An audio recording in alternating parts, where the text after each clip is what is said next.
بھارت کے سابق کرکٹر اور اپوزیشن جماعت کانگریس سے تعلق رکھنے والے نامور سیاستدان نوجوت سنگھ سدھو کو 34 سال پرانے کیس میں 1 سال کی سزا اور جرمانہ عائد کر دیا گیا۔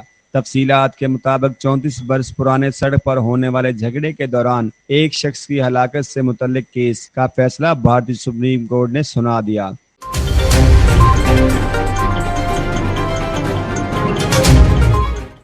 یاد رہے کہ 1988 میں روڈ پر پارکنگ کے تنازع کے حوالے سے ہونے والے ایک جھگڑے کے دوران نوجوت سنگھ سدھو اور ان کے ساتھی نے گرنام سنگھ کو گاڑی سے نکال کر گھسیٹا اور ان کی پٹائی کی، جس سے اس شخص کی موت واقع ہو گئی۔ متاثرہ شخص کی فیملی نے سدھو کے خلاف مقدمہ درج کروایا تھا۔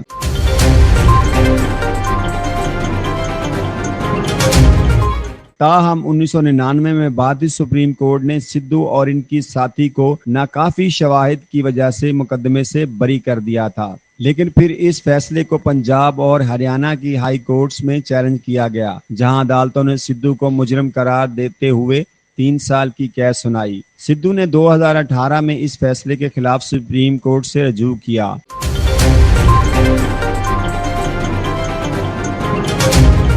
جس پر عدالت عظمیٰ نے ہائی کورٹ کے فیصلے کو کالعدم قرار دیتے ہوئے کہا کہ اس بات کی کوئی شواہد نہیں ملے کہ متعلقہ شخص کی ہلاکت سدھو اور ان کے ساتھی کے حملے سے ہوئی۔